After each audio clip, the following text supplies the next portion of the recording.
If you want a woman eating out of the palm of your hand, all you gotta do is give her freedom, a swinging apartment, and all the money she can spend. It was gay and black and leftist, which is the worst thing you can do in the 40s and 50s. Let's face it.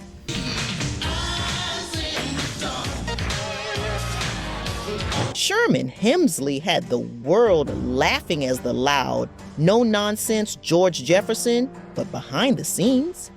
But he had a secret he couldn't share. He was gay, and Hollywood wasn't ready for it. It's a shame that people have to live their lives like that. Absolutely. You know, Back then, being gay was risky, especially for a black man. He had to hide his true self to protect his career.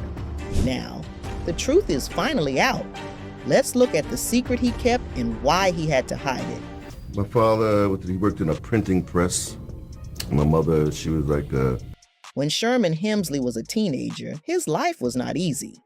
He grew up in a rough neighborhood and started running with a street gang called the 20th Street Gang. He got into a lot of trouble during this time. Many of his friends were either getting locked up in jail or losing their lives on the streets.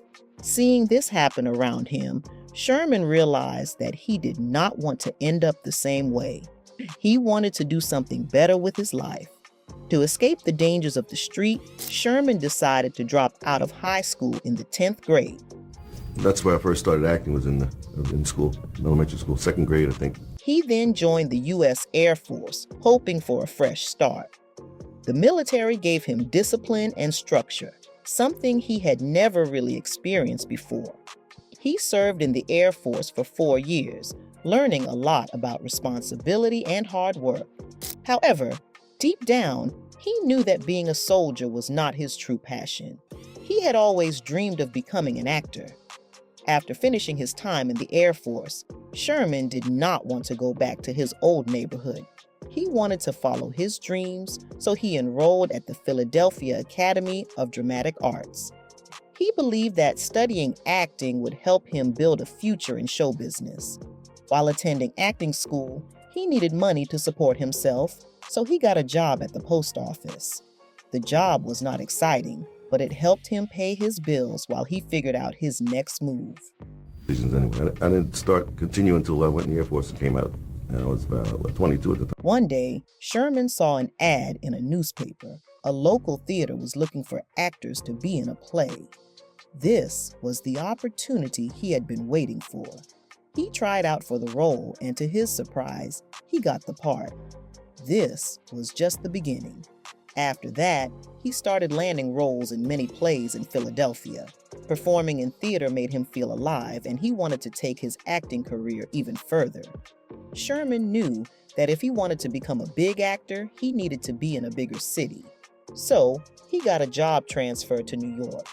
There, he hoped to find bigger acting opportunities. Moving to New York was a big step, but he was ready for the challenge. During the day, he continued working at the post office.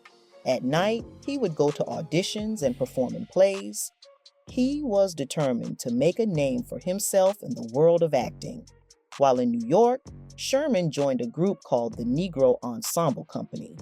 This company helped Black actors get roles in theater, television, and movies. Many famous actors were also part of this company, such as Roxy Roker, who played Helen Willis on The Jeffersons. What do you say to that, Helen? I believe.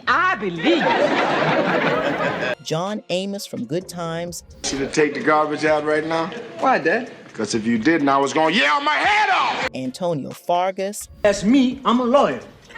Well, who says you're not a lawyer? The state of California. Samuel L. Jackson.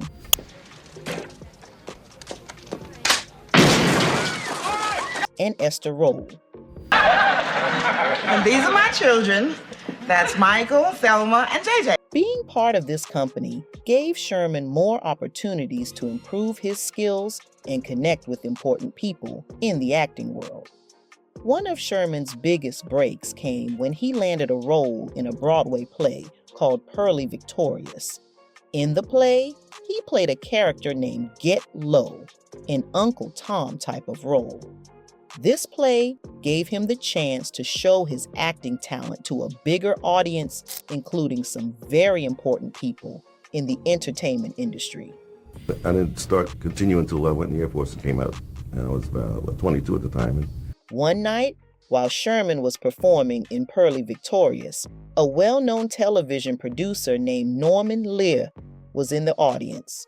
Norman Lear was a big name in television at the time. He was the creator of hit TV shows like Sanford and Son, Good Times, Maude, and All in the Family. After watching Sherman perform, Norman was very impressed with his acting. He knew that Sherman had something special. It was a Saturday night, and I just knew people were talking about what the buzz was. Big producers coming tonight from Hollywood. After the show, Norman Lear went backstage to talk to Sherman. He told him that if he ever came to California, he should call his office because he had a role for him. At that time, Sherman was still focused on theater, but he kept Norman's offer in mind. Years later, while still performing in Purley, Sherman finally made the move to California. As soon as he arrived, he called Norman Lear. And thought I messed up because he said he saw something in my personality from what I hear. When Sherman met up with Norman Lear, he was given the chance to audition for a role in the sitcom All in the Family. What Sherman didn't know was that Norman Lear had actually written a role specifically for him. The role was George Jefferson.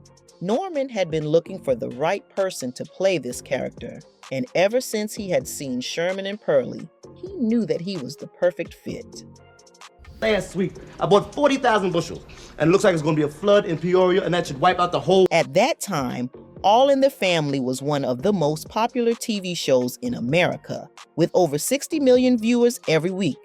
The show already had two characters from the Jefferson family, Isabel Sanford as Louise Jefferson, Wheezy, and Mike Evans as Lionel Jefferson. However, for the first 3 years of the show, George Jefferson had never appeared on screen. The character was only mentioned in conversations. Now, Norman Lear was ready to finally introduce George Jefferson to the audience, and he wanted Sherman to play him.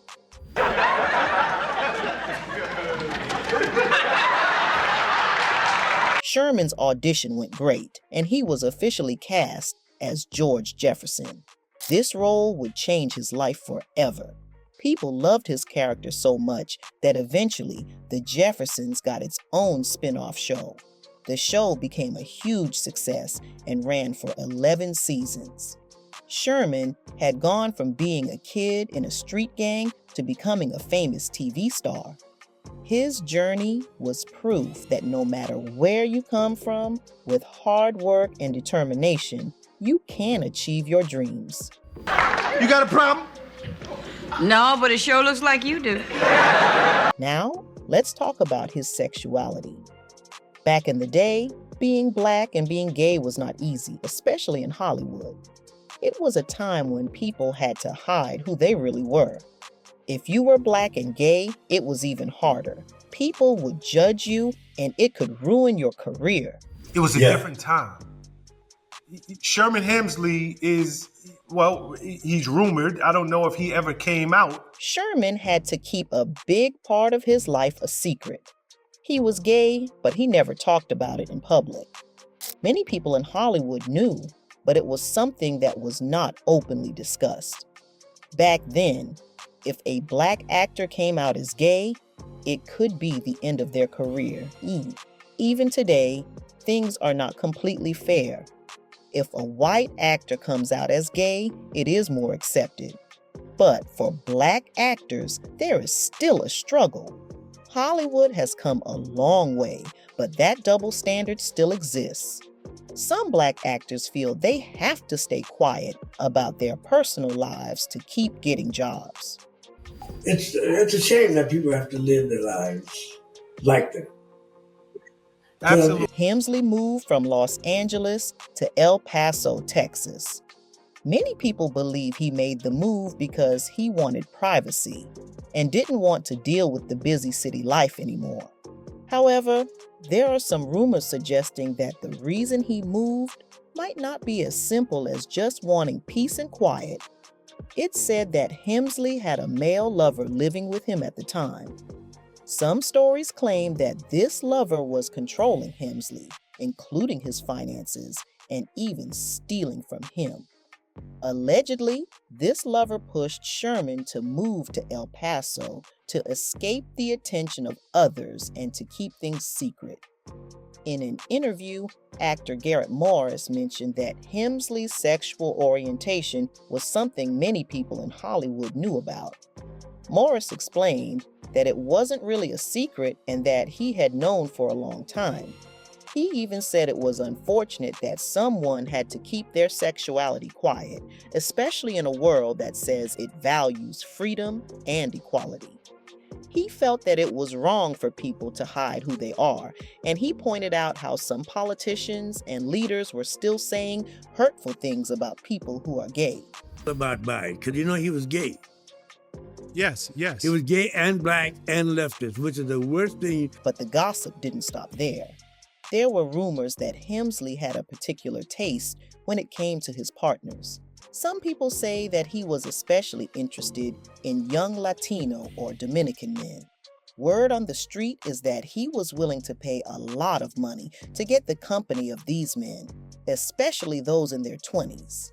It's important to note that these men were all adults, but the story goes that Sherman preferred younger men, paying them to spend time with him. One of the more interesting stories about Hemsley's sexuality came from someone who worked with him on The Jeffersons, the show that made him famous.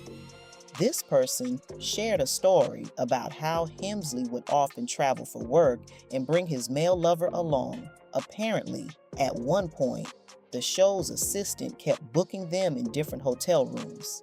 Hemsley eventually told the assistant to stop doing that and told her that the man was not his assistant, but his lover.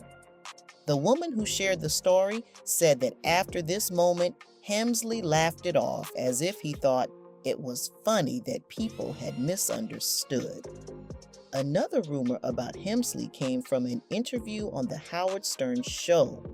People say that during this interview, Hemsley did not deny being gay.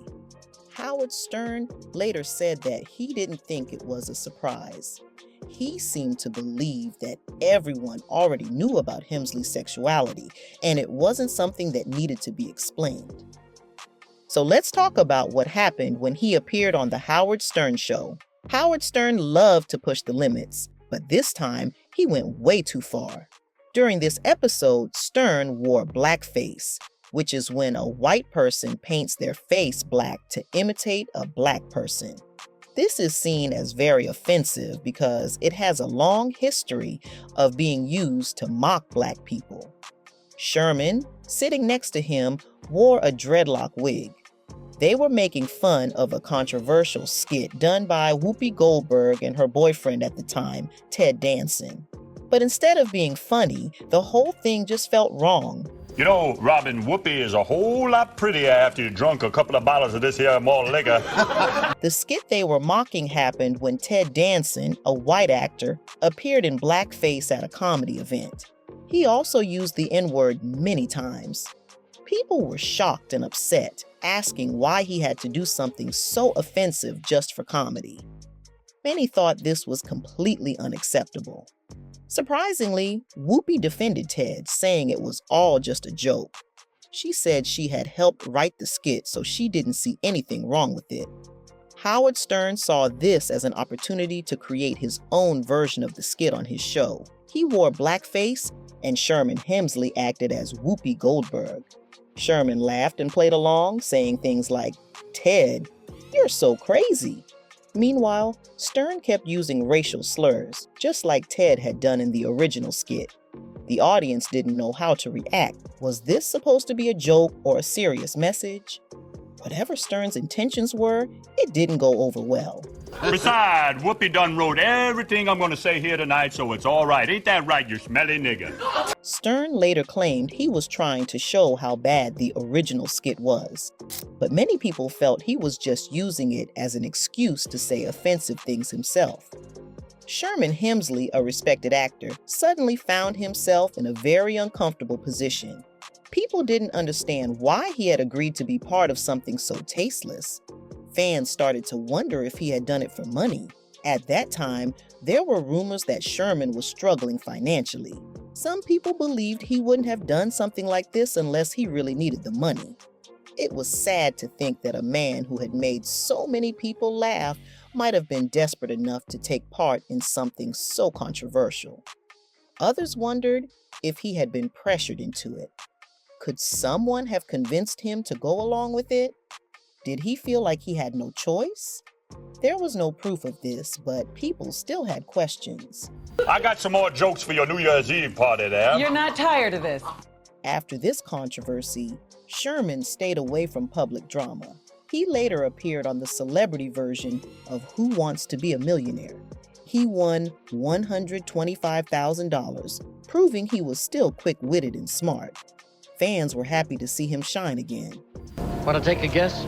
Rio de Janeiro. Rio de Janeiro would have been the right answer again. As with many celebrities, rumors started to spread about Sherman. Some people claimed he had a secret drug lab in his house and was involved in illegal activities. These rumors were fueled by the fact that he was a big fan of a rock band called Gong.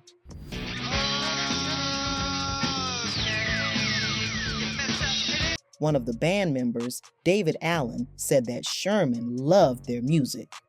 Because rock music was sometimes connected to drug culture, people started making up stories about Sherman. But in an interview, Sherman made it clear that he was all about staying healthy. He said he loved drinking carrot juice, and he would even fast for days just to keep his body in shape. He wasn't interested in drugs at all. He just liked rock music.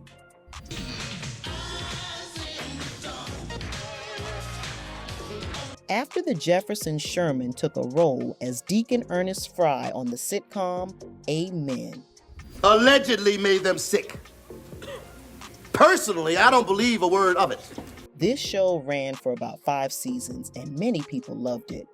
One of the most memorable characters on the show was Riley, an older man who always had something smart to say.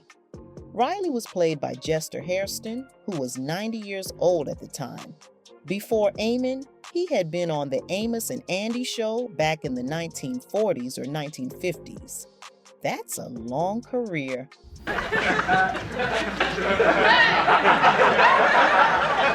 After Amen ended, Sherman kept himself busy. He didn't just disappear from TV. Instead, he took on different roles in many popular shows. He did voice work for a live-action puppet series called Dinosaurs, which a lot of people enjoyed. He also appeared on big TV shows like The Fresh Prince of Bel-Air. You know what I'm talking about, boy? Martin, The Wayans Brothers, Family Matters, and Tyler Perry's House of Pain. Everywhere you turned, he was on TV, making people smile. Besides acting, he also did commercials. You might have seen him in ads for The Gap, Denny's, and Old Navy.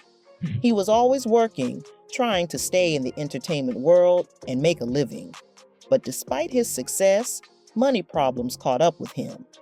In 2005, Sherman faced financial difficulties. To survive, he had to sell the rights to collect money from reruns of his old TV shows. That must have been tough because those reruns could have given him money for life.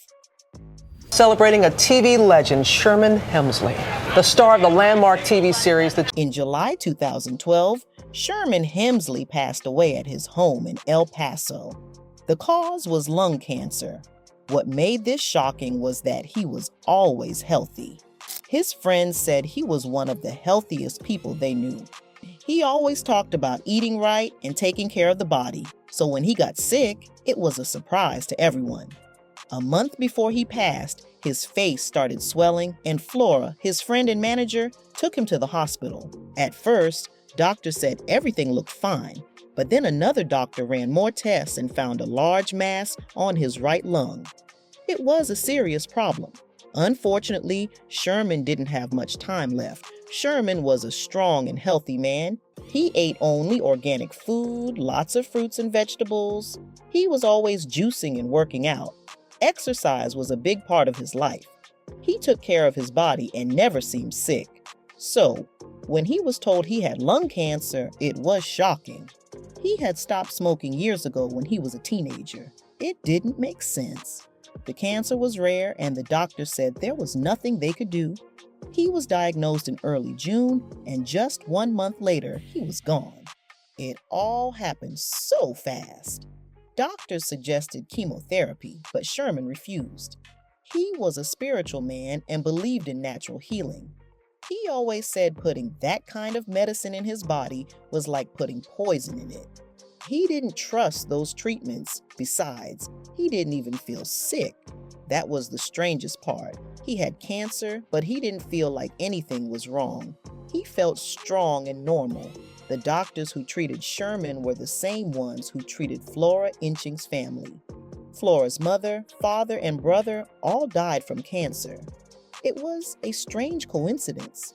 Some people started to wonder if something wasn't right about all of it. After Sherman died, things got even more complicated. His body was kept in a refrigerator for 3.5 months.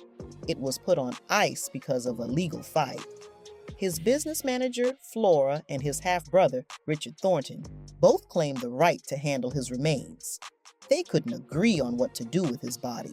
Just a month before he died, Sherman made Flora the only person who could inherit his things.